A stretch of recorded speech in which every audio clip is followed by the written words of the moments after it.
मछली किस तरीके से तैयार की जाती है, फिश फार्मिंग में इसको कितना टाइम दिया जाता है, कितने टाइम के बाद इसको बाजार में हमारे घरों तक पहुंचाया जाता है? 6वें महीने तकरीबन, और तकरीबन 11वें महीने तैयार हो जाती है जी। खुराक की देंदे हो? राइस पालिश है, ग्लूटन है, चौकोरे 50-60 लाख लाई खिलौते।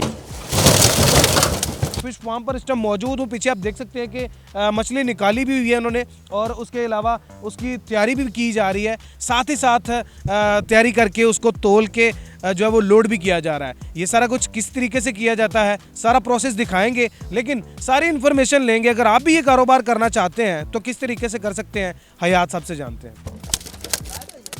मछली का पूंगा किस सीज़न में डाला जाता है? चौथे 5वें महीने जी, 6वें महीने तकरीबन इंच चाला होता जी।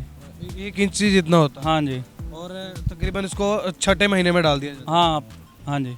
6वें महीने में जब डालते हैं तो फिर कितनी देर बाद दोबारा निकालते हैं? 3 महीने 2 महीने जी। तकरीबन हो जासी 100 ग्राम, 80 ग्राम, 90 ग्राम कहना दो, वैसे तकरीबन 200 ग्राम ही हो जासी। वो बच्चा ने मुड़गा से शिफ्ट करे सा मच्छी बन से 3 महीने को।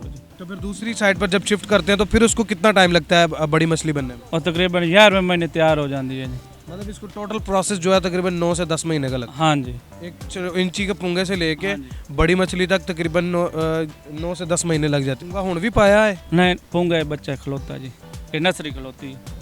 ਐਸ ਸਾਈਡ ਤੇ ਪੁੰਗਾ ਹੈ? हाँ जी। ਇੱਧਰ ਸਾਰਾ ਬੱਚੇ ਨੇ ਸਾਰੇ? हाँ जी, बच्चे ने। ਤੁਹਾਨੂੰ ਕਿਵੇਂ ਪਤਾ ਚੱਲਦਾ ਹੈ ਕਿ ਇਹ ਬੱਚਾ ਜਵਾਨ ਹੋ ਗਿਆ ਹੈ ਜਾਂ ਵੱਡਾ ਹੋ ਗਿਆ ਹੈ? ये हर महीने नु ना नेटिंग वाले आमदे ने भाई, शिकारी चेक कर देंदे भाई 20 ग्राम टुरिया, 30 ग्राम टुरिया, 100 ग्राम टुरिया, इस तरीके 400-500 रुपये, 1000 रुपये ਦੇ ਦਿੰਦੇ ਉਹਨਾਂ ਨੂੰ ਚੈੱਕ ਕਰਾਉਣ ਦਾ।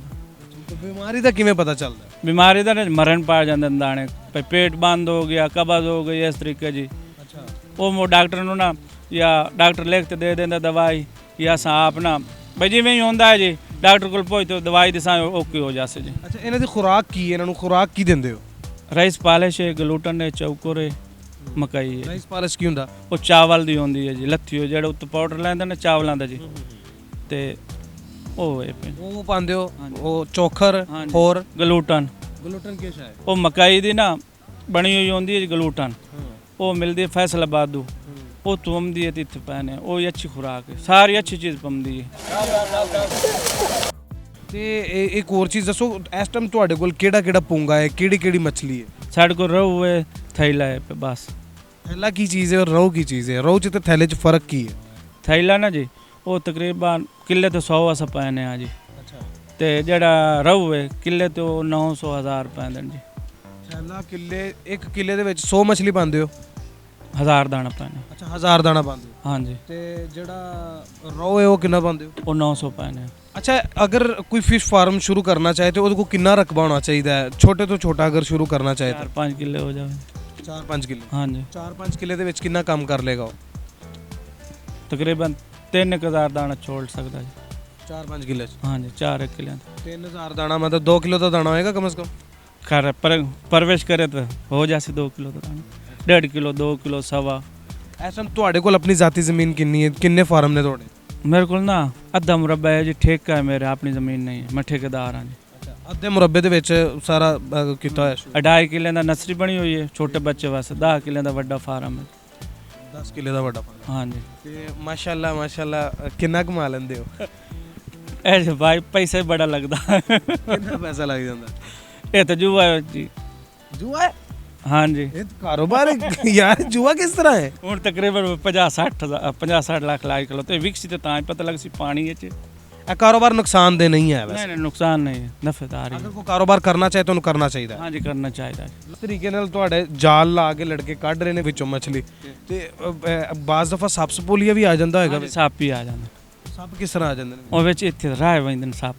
ਅੱਛਾ, ਹਾਂ। ਉਹ ਮੱਛਲੀ ਨੂੰ ਨੁਕਸਾਨ ਨਹੀਂ ਦਿੰਦੇ? ਨਹੀਂ ਦਿੰਦੇ। ਅੱਛਾ, ਇੱਕ ਚੀਜ਼ ਹੋਰ ਦੱਸੋ ਮੈਨੂੰ, ਤੁਸੀਂ ਇੱਥੋਂ ਦਾਣੇ ਦੇ ਹਿਸਾਬ ਦੇ ਨਾਲ ਸੇਲ ਕਰਦੇ ਹੋ ਜਾਂ ਫਿਰ ਕਿਲੋ ਦੇ ਹਿਸਾਬ ਨਾਲ? ਨਹੀਂ, ਸਮਾਨ ਦੇ ਹਿਸਾਬ ਨਾਲ ਕਰੇ ਨੇ। ਮਤਲਬ ਇਸ ਟਾਈਮ ਕਿੰਨੇ ਰੁਪਏ ਮਣ ਜਾ ਰਿਹਾ ਤੁਹਾਡਾ? ਇਹ ਜਾ ਰਿਹਾ ਜੀ 18600 ਰੁਪਏ ਨਾਲ, 1.5 ਢਾਲੇ ਮੱਛੀ, 1.5 ਕਰਾਸ ਹੋਵੇ ਤਾਂ। 1.5 ਕਿਲੋ ਕਰਾਸ ਹੋਵੇ ਤੇ ਜੀ ਹਾਂ ਜੀ 18600 ਨੂੰ 18600 ਰੁਪਏ ਮਣ ਦੇ ਰਹੇ ਹੋ?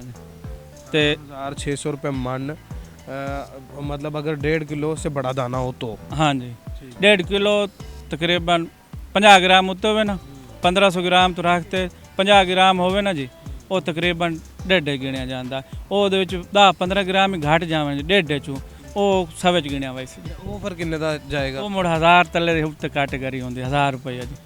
1000 उससे थल्ले हो जाता है। हाँ जी। अगर आप भी मछली का कारोबार करना चाहते हैं तो ये बड़ा मुनाफा बख्श कारोबार है। ये हयात साहब कह रहे हैं कि एक इंतहाई मुनाफा बख्श कारोबार है। जितना इसमें मीठा डालेंगे, जितना गुड़ डालेंगे उतना मीठा हो जाएगा, उतना ज़्यादा मुनाफा बख्श हो जाएगा।